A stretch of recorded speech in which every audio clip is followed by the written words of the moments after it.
From a rooftop in Williamsburg, you can see the whole Manhattan skyline, and in the foreground, work by Shepard Fairey.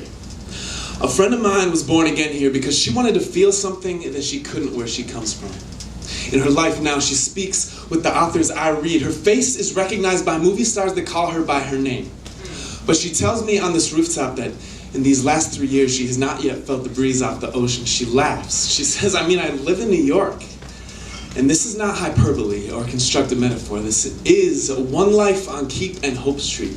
A confession verbatim given in the smack dead center of the Milky Way in Brooklyn. I saw the best minds of my generation destroyed by retro, by internet memes and smartphone applications. In Cairo and Tunisia, there are days of war and nights of love. And here, there is a generation watching a revolution through the screen of an iPhone, veiling its ecstasy, trading love for pornography, fist of solidarity, pixelated affinity, slate blue thumbs up. Does anyone know how to start a riot in Brooklyn? Increase interest rates on student loans or sales tax on American spirits? The problem with the revolution is that she takes too many nights and weekends. The problem with the revolution is that she's beautiful, but she isn't easy. She doesn't drink. Brooklyn, if I met you out one night, if I asked you your name, made intelligent conversation while I ran my hands through my hair, acting all cool and shit, if I talked you home, when I slipped off your shirt, when I had you where I wanted you, I would put my right hand on your collar and my left hand on your wrist. I would be trying to feel something that I can't where I come from. I would be looking for the rhythm of your pulse, but your heartbeat is slow. Heartbeat soaked in alcohol. Follower, Brooklyn, you never tell me in the daylight that I'm beautiful. I suppose in New York, you can't spare that kind of vulnerability. See, the cool has never been pinned. No one's ever seen her spread her legs, just heard colorful stories of someone else doing it. Hashtag Instagram. The cool is not a pathway. She is the logo.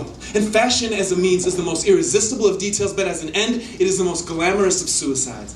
Death by Versace. Apathy is the new black. And we used to live life more like Polaroid snapshots, not knowing what each moment would look like until it was over, until it had been shaken out and settled in some sort of light. But now we have androids. We live life through the screens of our iPhones. Lover, paint my picture with watercolor on paper canvas, something that light can bounce off of, not just pixels, because love is a pathway, not a logo. But lover in New York, can you spare that kind of time?